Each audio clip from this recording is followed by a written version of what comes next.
की आवाज अधिक से अधिक लोगों तक जाए और मीडिया लेफ्ट लंपट, वामपंथियों, जिहादियों, मक्कारों के झूठे नैरेटिव से बचा जाए। देखिए, वो अभी जांच का विषय है। योगी सरकार ने पूरी जांच बैठा दी है, उस पे इनाम भी घोषित कर दिए हैं, एसटीएफ की टीमें लगा दी हैं। पूरा कुछ योगी जी ने बहुत ही त्वरित गति से एक्शन लिया है, जिसके लिए हम उनको साधुवाद प्रेषित करते हैं। लेकिन अब आप नैरेटिव देखिए कि कुछ लोग नैरेटिव मीडिया में, जितने ये मक्कार लोग हैं, जिनको हम पंच मक्कार बोलते हैं, जितने ये वामपंथी हैं, जितने ये लेफ्ट लंपट हैं, जितने जिहादी हैं और जितने ये मीडिया के अंदर में एक सिंगल पॉइंट एजेंडा चलाने वाले लोग हैं, आप लोग उनको देखिए और पूरा का पूरा केस आप समझ जाएंगे। जैसे ही मैंने गूगल पे टाइप किया बदायूं रेप, आप स्क्रीन पे देखिए, जाकर के पता कर लीजिए और इनकी भाषा देखिए क्या लिखे कि बदायूं में ऐसे ऐसे एक बलात्कार हो गया 50 के साथ में, जो कि कथित तौर पे मंदिर की तरफ गई थी और उसके बाद में लौट के नहीं आई, और जो आरोपियों के उसमें नाम लिए जा रहे हैं, तो ये मोहतरमा वहां पे लिखती हैं कि जी योगी जी, आपके उत्तर प्रदेश में बदायूं में 50 वर्ष की महिला के साथ में दुष्कर्म हो गया है, बलात्कार हो गया है, और आप बिजी हो लव जिहाद को निपटाने में, लव जिहाद को सुलझाने में।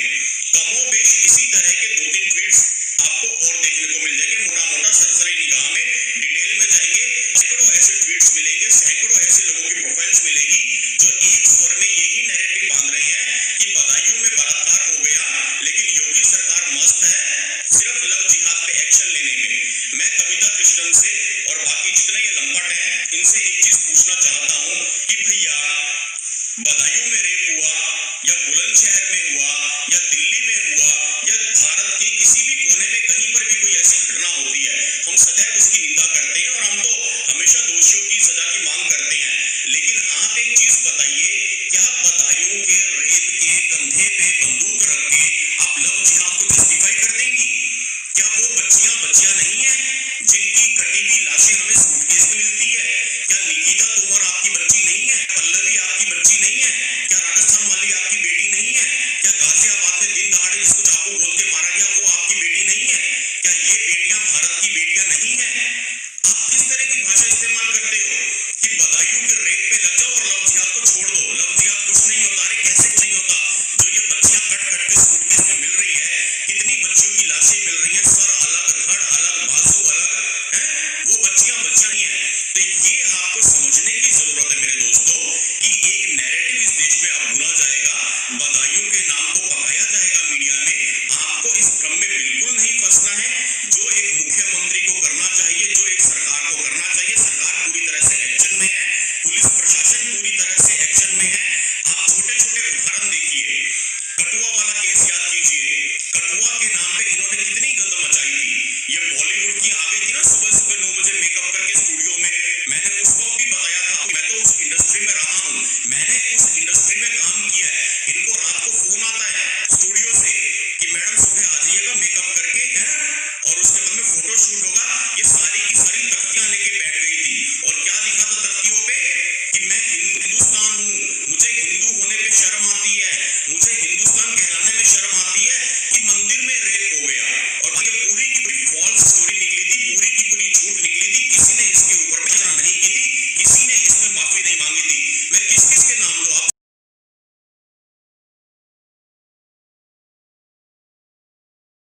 बोथरा को वो रेप कांड में इन्होंने नामजद आरोपी बना दिया था और ये कहा था इसने अपने बाप के साथ में रेप किया मिलकर, जबकि बाद में उसकी क्या आई फुटेज निकली जब एटीएम से, तब क्या हुआ, वो उस दिन वो एटीएम से पैसे निकाले, शहर से 500,000 किलोमीटर दूर था। ऐसे बहुत सारे केसेस होते हैं, आप इसको बिल्कुल ध्यान रखिए, इस गलतफहमी में बिल्कुल ना। बात बताता हूँ, बलरामपुर में दलित लड़की से गैंगरेप व हत्या, ये कल ही की न्यूज है। दरिंदे मोहम्मद साहिल और मोहम्मद शाहिद। आजमगढ़ में 8 वर्षीय बच्ची का रेपिस्ट दानिश, बुलंदशहर में 14 साल की बच्ची का रेपिस्ट रिजवान अहमद। इस पर कोई नहीं बोलेगा, इस पर जो पत्रकार है, डिजाइनर पत्रकार, ये भी नहीं बोलेंगे, इस पर कोई भी आदमी चर्चा नहीं करेगा। न बनाए अपने दोस्त काफिरों को। और जब आप कुरान मजीद खोलेंगे और देखेंगे सूरह तौबा सूरह नंबर 9 आयत नंबर 5, उसमें बराबर यही लिखा है कि जहाँ भी आप काफिरों को पाओ वहां उनका कत्ल करो, जो तुम दोस्त बनाते हो ना। और ये भी इसमें कहा गया है कि इतनी हिंसा करो जिससे कि हिंदू डरे, लेकिन इतनी भी हिंसा न कर दो हिंदू यूनाइट हो जाए, ये पूरी फिलॉसफी है। दोस्तों, हिंदू धर्म को बदनाम करने की साजिश आज से नहीं चल रही है, ये बहुत पहले से चल रही है। 26/11 के अटैक में भी कसाब को हिंदू बनाकर हाथ में कलावा बांध के, ताकि इस भगवे को बदनाम करने के लिए, इस हमारे धर्म को बदनाम करने के लिए बहुत पहले से साजिश चल रही है। कांग्रेसी भी इसमें मिले हुए थे। जरा मैं पहले आपको ये दिखा दूं कि जब कसाब आता तो किस प्रकार से आता है। कसाब इस प्रकार से आता है, ये हाथ में कलावा बांध कर आता है, AK-47 साथ में लाता है, धड़ाधड़ गोलियां चलाता है, ठीक है, ये सब कुछ होता है। लेकिन इसके अलावा भी बहुत कुछ होता है, और वो जो बहुत कुछ होता है वो मैं आपको दिखाता हूँ।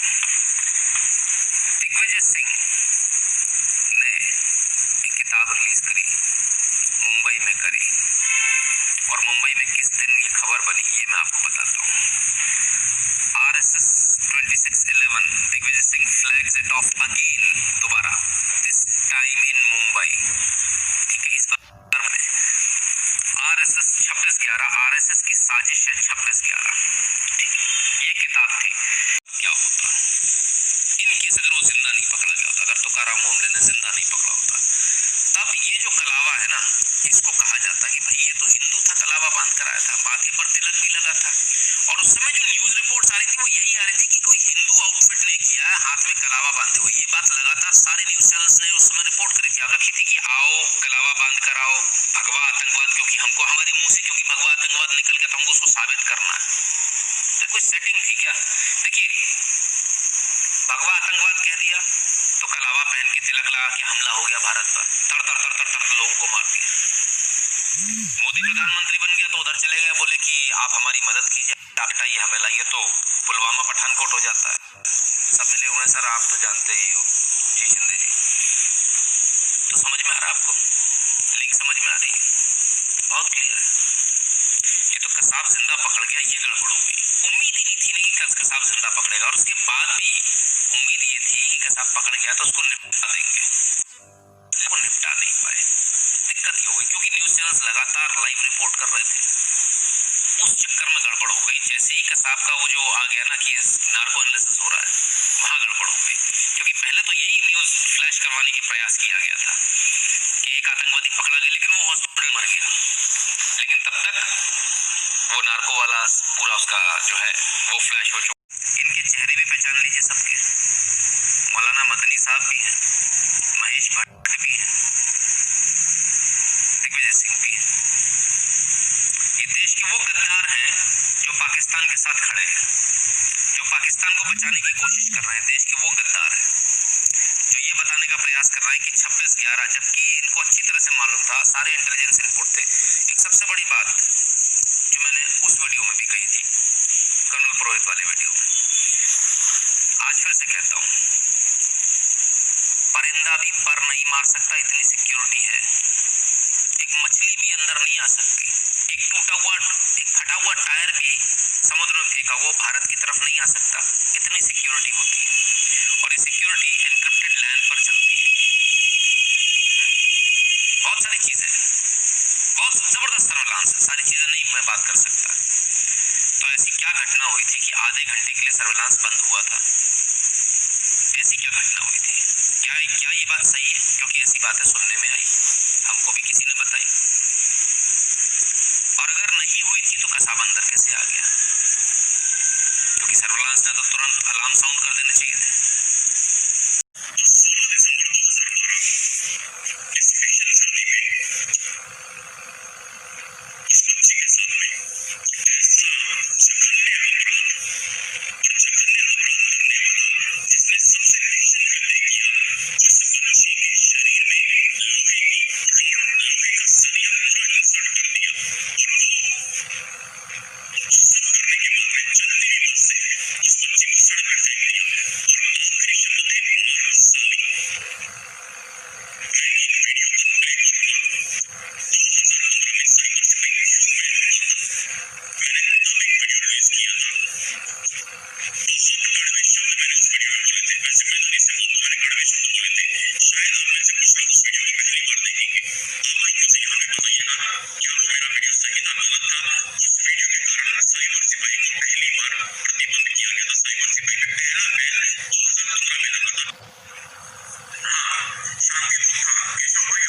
नाम तो उसका अफरोज आलम नाम था। मैं वही वीडियो प्ले कर रहा हूँ। अब मेरे साथियों वो वीडियो प्ले होने जा रहा है।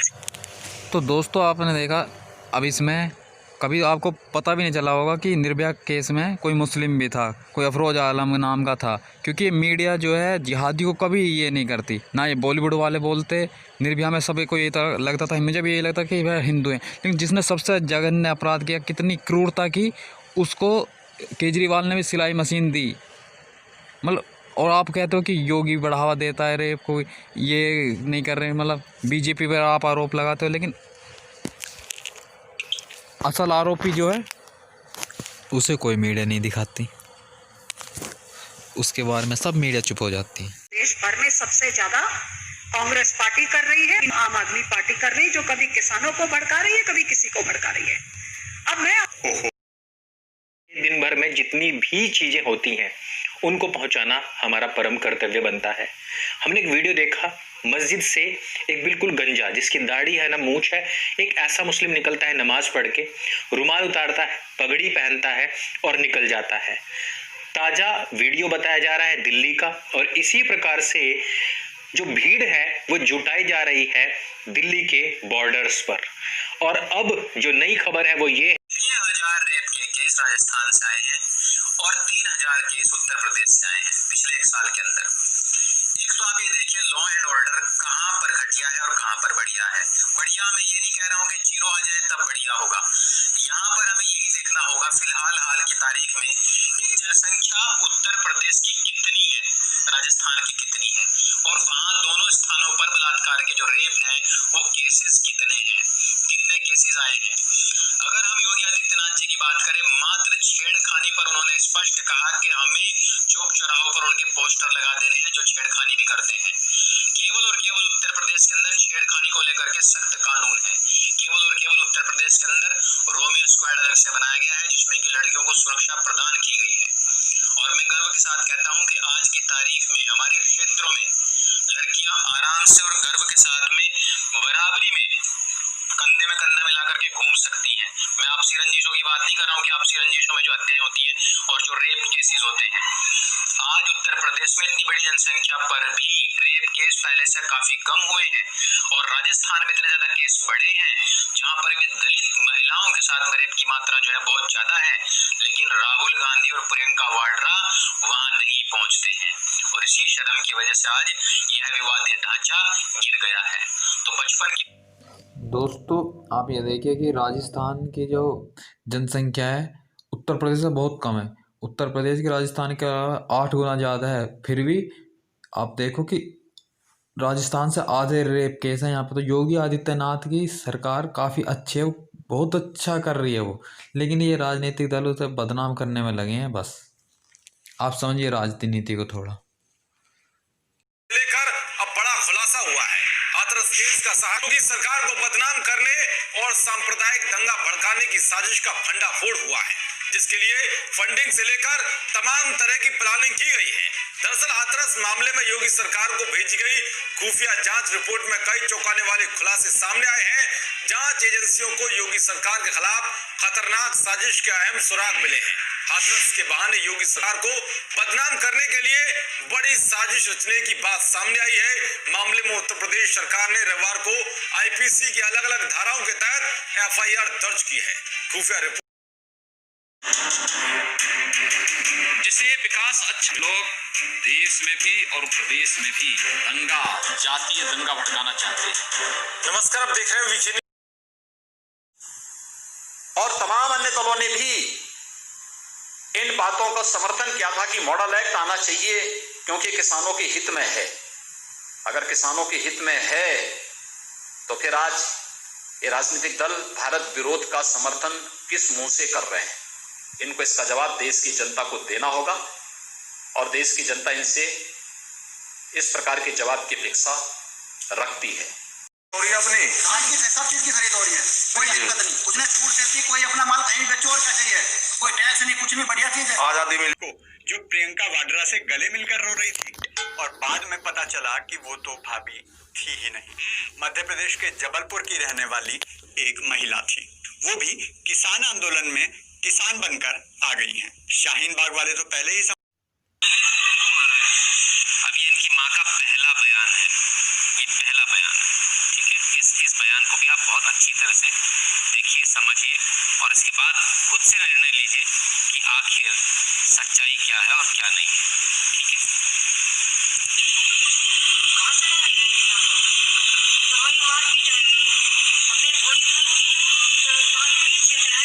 घास लेने गई थी, वहीं मारपीट हो गई।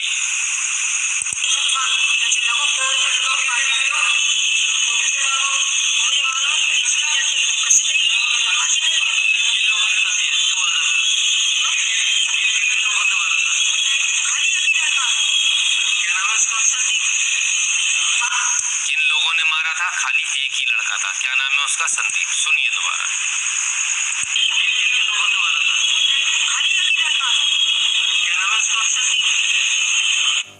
तो दोस्तों आपने देखा होगा हाथरस केस में क्या बोलोगे कि 4 ने रेप किया, वो गर्दन तोड़ी है, गैंग रेप बना दिया उसे। और अभी ये लड़की की माँ का पहला बयान है। जब तक ये नेता नहीं मिले थे जिन्होंने राजनीति करी है मोदी सरकार को गिराने के लिए, योगी सरकार को बदनाम करने के लिए, तो तब तक ये नेता नहीं मिले। तो तब लड़की की माँ का पहला बयान क्या है कि एक ही लड़का था, संदीप नाम है। लेकिन आप देखो किस तरह की राजनीति चलती है, आप उसे समझो।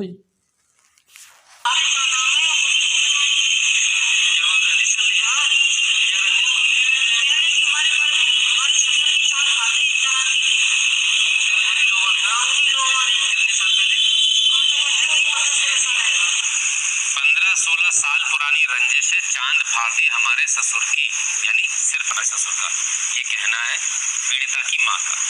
ये पहला बयान है। तो कुछ बात ना मुझे फंसता रहे, अब पीछे तो कोई आ जाए बाजना नहीं तो हमें काम को मालूम कर रही है यही बस, और कोई बात ना। कौन आया था भाई?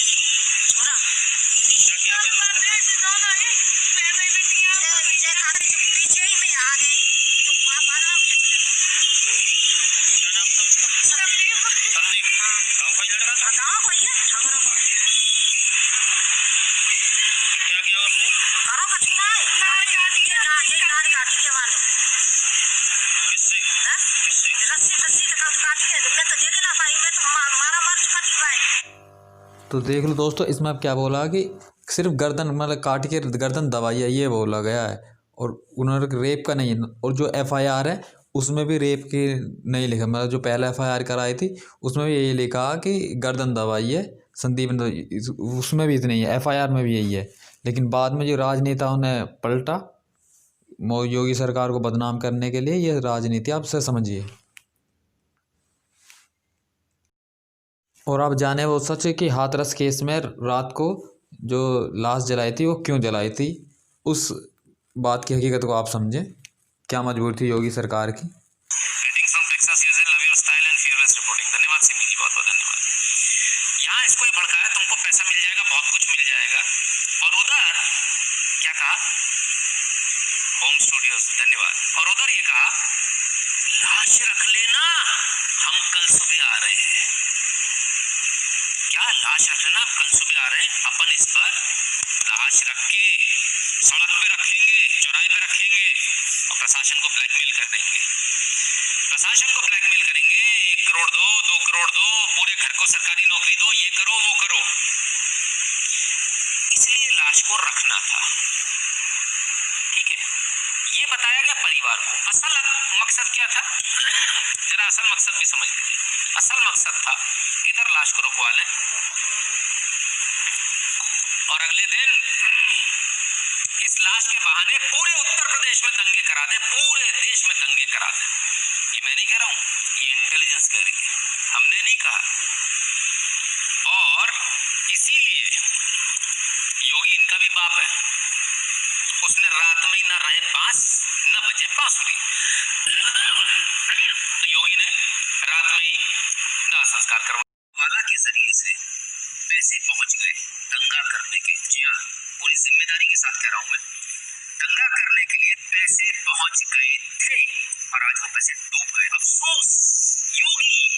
अब ये इतने समझदार हैं, कहते वो तो मर गई, उसकी लाश जलाती, अब तो कुछ पता ही नहीं चल सकता। तो विसरा क्या तुम्हारे पप्पा के लिए बचा के रखा है? आपको ये भी नहीं मालूम विसरा क्या होता है? विसरा रिपोर्ट क्या होती पता है? वो भी फॉरेंसिक की होती, नहीं पता होगा। वो विसरा भी बचा के रखा हुआ है। और स्वैब्स की भी जो FSL में गई है वो भी सेम है। कुछ नहीं लास्ट में तो कुछ बचा ही नहीं था, उससे कोई फर्क नहीं पड़ता। जय जगन्नाथ स्वामी ट्रूली फेयर रिपोर्टिंग के तहत सत्यनारायण पटनायक जी, बहुत बहुत धन्यवाद सर। तो उसमें ऐसा कुछ भी नहीं था लास्ट में जिसके जलने से कोई सबूत मिट जाए। सबूत सारे पहले आ चुके, सब पहले आ चुके, कुछ भी नहीं बचा, ठीक है, कुछ भी नहीं बचा। हाँ, अगर कुछ उस लाश के जलने से बुरा हुआ तो ये हुआ कि दंगे नहीं हो पाए, राजनीति नहीं हो पाए, बस इतना सा हुआ। चलिए, मैंने आपको अभी पर इनका मकसद क्या है, सत्ता अगर हमें नहीं मिल रही है तो हम चलाने तो तुमको भी नहीं देंगे। जनता को हम ये देखने नहीं देंगे कि आप क्या कर रहे हो, क्या अच्छा कर रहे हो। और मैं आपको बार बार वही अच्छी चीज बताने आता हूं कि अच्छा क्या हो रहा है और बुरा क्या हो रहा है, दोनों। एक ही चीज पर हम 4 घंटे 5 घंटे बर्बाद करने वाले लोग नहीं हैं। हरीश सोनी जी, राम राम। क्लियर है? तो आप लोगों की बहुत दिनों से डिमांड थी हलाल हलाल हलाल, बड़ा हंगामा मचा हुआ था हलाल हलाल हलाल। तो सुन ली ना मोदी ने, क्यों इतना परेशान होते हो? सुन तो रहा है वो बैठ के, रात के 12 बजे भी आप चिल्लाते हो तो भी सुन लेता है, इसी लाइव पे चिल्लाते हो तो भी सुन लेता है। और क्या जान लोगे? बेचारा आपके लिए दिन रात लगा हुआ है, काम कर रहा है, और आपकी हर एक ख्वाहिश को पूरा कर रहा है। राम मंदिर राम मंदिर राम मंदिर राम मंदिर दे दिया, 370 हटा दिया, 3 तलाक हटा दिया, जो चाहिए वो सब तो मिल रहा है। फिर आप बोले नहीं हलाल हलाल हलाल, हलाल भी हटा दिया, ठीक है। तो क्यों इतना टेंशन में आप लोग, क्यों भरोसा नहीं कर पाते, क्यों थोड़ी थोड़ी देर में एकदम से लोगों को आता हो ये ऐसा होना बड़ा गलत हो रहा है, सबका साथ सबका विकास। हम जो वहाँ के प्राइवेट लोग हैं बोलते नहीं हम कोवैक्सीन लेंगे भारत वाली। अभी पूरे विश्व में एक ही डंका चल रहा है, भारत वाली लेनी है यार, इंडिया वाली लेनी है वैक्सीन। रशिया की स्पुतनिक कोई पूछ नहीं रहा है इस समय, दोस्त है हमारा, बुराई नहीं करनी चाहिए। और हम तो सिर्फ ये बता रहे हैं कि इस वक्त हमारा ही दबदबा चल रहा है पूरे विश्व के अंदर। और मैं अभी हाल आपको दिखा दूंगा, पूरा विश्व नतमस्तक है, पूरा विश्व, ठीक है।